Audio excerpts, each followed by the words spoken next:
Hello YouTube. This video I'm gonna talk about CYTE-09 and why you should not mod this guy for range, because I've seen people do that, put range on his one thinking it's affecting the punch through, or some people knowing it doesn't affect the punch through, but they just want to see the reveals through the walls.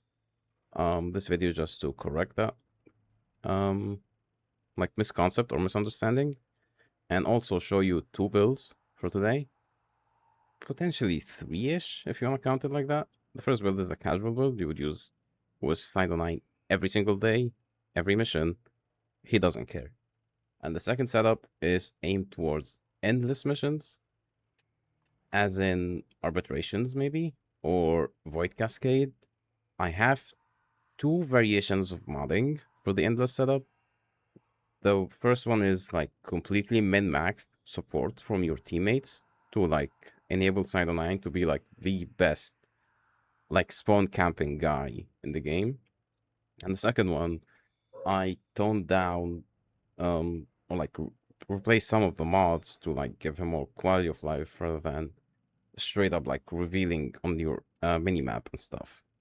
So yeah, let's get into the build. And as I mentioned, mini map, because the reason why you don't mod for range on this guy is because your mini map exists, and if you just like get used to like the elevations and stuff in each side set, trust me, you will be the best CYTE-09 in this game. You don't need the reveal through the walls. And also, some misconception among some people in this game is the punch through in the stats screen. Some people think it represents the actual punch through of your guns when using your one. To correct that, the punch through you see in front of you is the body punch through. And it means if enemies are lined up, that's how much meters you can shoot through the enemies lined up against each other. And we don't care about that because I'm using Kuva Sobek and it has acid shells, and basically acid shells doesn't care about the enemy count. It would nuke them no matter what. So yeah. And the terrain punch through, or like the punch through walls, is infinite. It's literally infinite. It doesn't have any restrictions, any limitations. There's no like specific tile set with like different type of metal that doesn't get punched through. No, everything is punch throughable. I don't know if that's even a word, but yeah.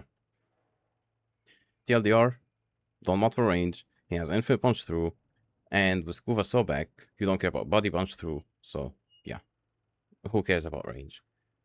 So for the enemy reveal on your minimap, you have 30 innate meters by default on any warframe in the game, except for Ivar. I think she has more. But yeah, 30 meters, and 30 from here, that's 60 meters. I think that's more than enough for your exterminates, captures, rescue, these type of like fast mission. Even a 5-minute survival, I consider it a type of a fast mission. Defense, he's probably one of the best there, if you know like the elevations properly. And yeah, that's the setup. I have Nourish. I'll get to Nourish actually when I explain the Sobek setup. But let's get to my arcanes. I'm using Arcane Sculptor on both of my builds because this arcane is so important. It procs from his 1 and his 2. That's the most important part. And you can have max efficiency, which enables you to use a specific arcane on Kuva Sobek to make it do a lot, and I mean a lot more damage, and be more consistent with hitting enemy through walls. My build is basically Prime Continuity, Narrow-Minded for duration, both of these, Prime Flow for the large energy pool, and then Strength, Strength, Strength, Strength. Energy Regen, I'll get to that later, and some parkour velocity so you can like move around really quickly in the fast-paced missions. If you don't like it, you could just put preparation or something. But yeah, this is the general setup. For the weapon I'm using for both builds is Kuva Sobek, obviously, because it's like the best option for this guy. And Kuva Sobek has the best interaction with CYTE-09. I tried Araxia, tried Saren, tried all that. He's just the best. But yeah, the reason why we have Nourish and we have Energy Regen is because of Primary Overcharge. This arcane is really busted on CYTE-09 and Sobek. as well, because Sobek has 5 innate multi-shot before mods. And this scales really, really, really well with like multi-shot modifiers and mods. So we went for primary overcharge, and the idea of Nourish is to stay at max energy all the time. And the way we do that is get more energy regen than resupply energy cost. So if you don't know, if you cast resupply like that, trigger Arcane Sculptor, you get 12.5 drain on resupply. And we need to beat that so we can stay topped up at like max energy. The way you do it is use Zenuric and Energy Nexus and Nourish with Precision Intensify, mainly because it gives Nourish like a lot of energy multiplier. We have 3.21 times energy regen multiplier. This makes us regen like 25 energy per second, something like that. Like, let me cast my Zenuric like this. And then Nourish, because Energy Nexus is already activated. Look at my energy regen. It's so crazy. Once we get to max energy, like this, and shoot, it keeps getting up to max energy. So, yeah. That's the main point of it. And as you can see, my multi-shot buff from Overcharge is always active, doesn't go away. And yeah, that's basically the main idea of the casual setup. Your other two weapons don't matter. I use Praetus because, like, best movement statistic in the game, and it's my favorite melee, so yeah. It's not a specific CYTE-09 type thing, no, it's just I love Praetus so much. Ballistica Prime is like a funny weapon to one-shot Acolytes with. Really, that's it. You don't even need to equip any secondary. You could, like, do something funny and use, like, Strength Grimoire with like Vom Invocation, but that's too overkill, plus you won't even get to see enemies to do that. So yeah, this is for Acolytes, just charge and kill. You could even use a kit gun here. But yeah, this is the casual setup for CYTE-09. By casual, I don't mean play him badly. No, I mean use CYTE-09 to really high level, but in fast missions, like exterminate, captures, really short survivals, defense, interception, like 1 or 2 waves, stuff like that. This build will like help you so much because of the speed it has from Arcane Consequence and Praetus and Firewalker. And also, you're always at max energy for primary overcharge. I forgot to mention that with this many multi-shot you have, if you have minus accuracy from Vicious Spread, your Sobek like goes crazy. Look at the spread. So you mainly like need to adjust your crosshair a little bit down, a little bit up, depending on the tile set, to hit enemies. And this makes so much difference compared to like the old setup with like Merciless and like electric damage mods and stuff like that. This makes so much difference. If you feel like you're like you don't like the cleanse mod, you could just put electric here. That's like the change I would do if I don't like faction mods. But for me, I'm happy with them. I don't mind. So yeah, let's put Organ for example. I think the build for this, like for my second build for Endless, this will stay the same. Nothing will change here. But for the second build, I'm using a different helmet, and these 3 mods will change, as you will see here. And yeah, using Shock with Shock Trooper instead of Nourish, because this like replaces your electric mod on Kuva Sobek, and it makes acid shells even more crazy because it affects resupply bonus electric damage on acid shells. And yeah, it gets really wild with Shock Trooper CYTE-09. As for the arcanes, I swap Consequence for Arcane Battery because it's a camping-ish setup. And the reason I have Arcane Battery is to have more max energy. But this time, there's a tech.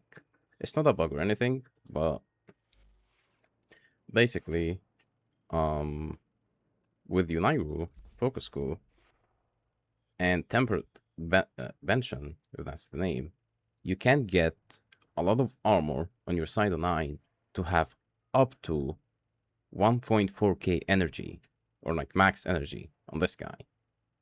If you have a really good support, mainly like a Wisp with like Bright Bonnet from Nako, or like have Nako himself on your team, and you can stay at 1.4k energy, you will get the maximum bonus of 350% multi-shot on your sobek.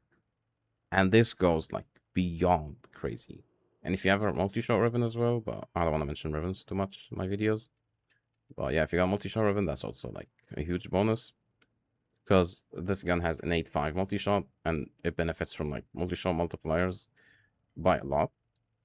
So yeah, this is the shark setup for the endless missions, but this setup, you use it if you have a coordinated team, because as you can see here, enemy radar, enemy radar, enemy radar. So yeah, that's a lot of enemy radar. That's like 120 meters of enemy radar, like including the 30-meter innate. So yeah, this is made for maximum nuking through the walls and be like as efficient as possible. I use it mainly in arbitrations and like Void Cascade Devil Cap. But again, if I have a teammate who can keep me topped up on energy, I would use that. But what if I don't have like that kind of teammate? We're playing like, yes, we're playing an arbitration mission, but we don't have that much coordination. What I would change is I would remove enemy sense and put equilibrium. But with equilibrium, you will have to move a lot. And the reason being is because you want to pick up health orbs, and these will drop from Maximus units. So yeah, that's the only change I would do. And yeah, you can have 90 meters of enemy radar. Still good enough. But this is the only slight variation I would do here. If you don't want to use the Uniru tech, which I'll get you in a second, how to activate the ultimate more consistently, and it takes like 2 to 3 minutes, sometimes 5 minutes maximum, if you're unlucky, or like didn't pick the conversion orb. But yeah, if you don't want to use Uniru and you want to use like Xeneric, you could replace Precision Intensify, sorry, for health conversion. And this will also give you enough max armor for Arcane Battery as well, so you don't need to worry about it. But again, that's like a huge damage loss from your shock. You go from like 344% to 254. Not worth it for me. I'd rather use the Uniru tech. So, how do we cast the ultimate? Really quick. First of all, new mods. Oh, let's fuck the simulacrum. Okay, I'll show them my orbiter, but let's drive into the second part and I'll show the first part in the orbiter. But yeah, as you can see here, I have focus what's it called? Focus lenses on everything on my setup. This affects the conversion orb you get from the mission. Like when you spawn, you find that little focus orb that you pick up. This will give you a lot towards your United Ultimate. And once the focus conversion orb bonus ends, you need to kill like 50 enemies or something, and then boom, you got the ultimate. And once you use the ultimate, you collect like a mini what's it called? Yellow cubes with like your drifter operator, and then stay invisible with evade to not get damaged and potentially lose the stacks. But yeah, that's the United attack. I'll show it in the mission, but I'm just like explaining and going through it quickly. Oh, and now we get to the modding. Okay, I'm not gonna edit this out. I'm not gonna cut it. It's just funny, so I'll keep it. So yeah, we have also Tower Strike initial charge from this. I believe one of these. Yeah, this one. I'm not gonna pronounce it. These mods have horrible names. Yeah, you have this for initial charge, this arcane for initial charge, and your focus lenses. This is like the most buggy setup I've seen in the game. Yeah, that's do this and exit. It doesn't get fixed. I have to like cut it out and pause. Yeah, unlucky. All right, one game restart later, and I'm back to my orbiter. I will show the orbiter mods again.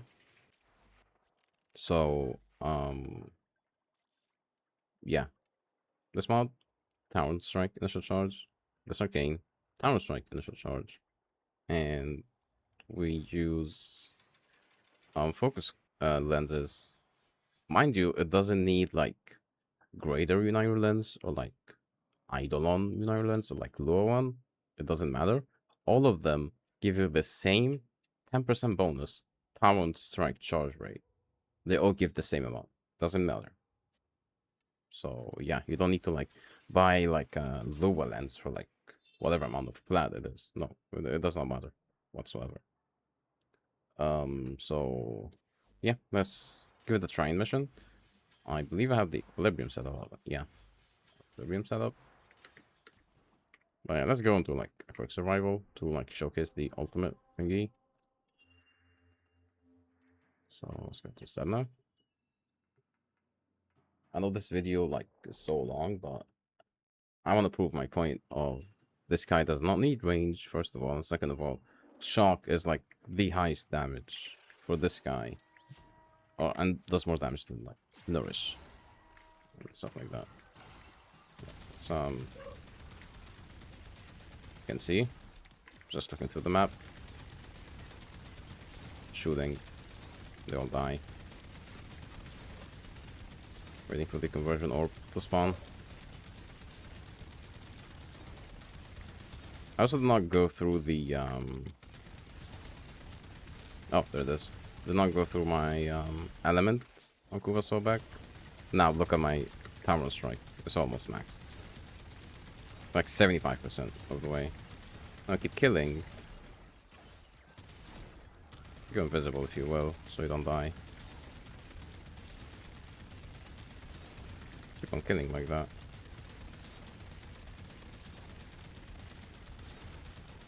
Again, look at minimap. See the arrows, like on the triangles if the enemies are top or bottom compared to your elevations. And yeah, you can see here once I get this groove. Yep, can do this as well.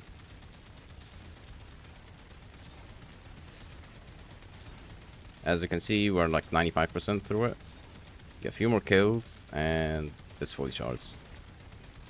Again, this is not efficient at all in like a quick play. It's only efficient in group play. So please keep that in mind. Yeah, I'm just gonna keep killing until it's fully charged.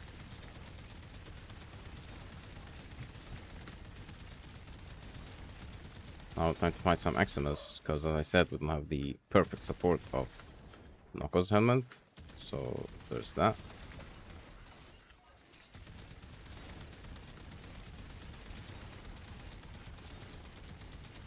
Also, make sure to like aim slightly at head level if you could. You can control your recoil for head level. That would be lovely, so you can keep your visibility from evade. Because that's like my main survivability tool. But yeah, we have our Town Strike now. Let's use it.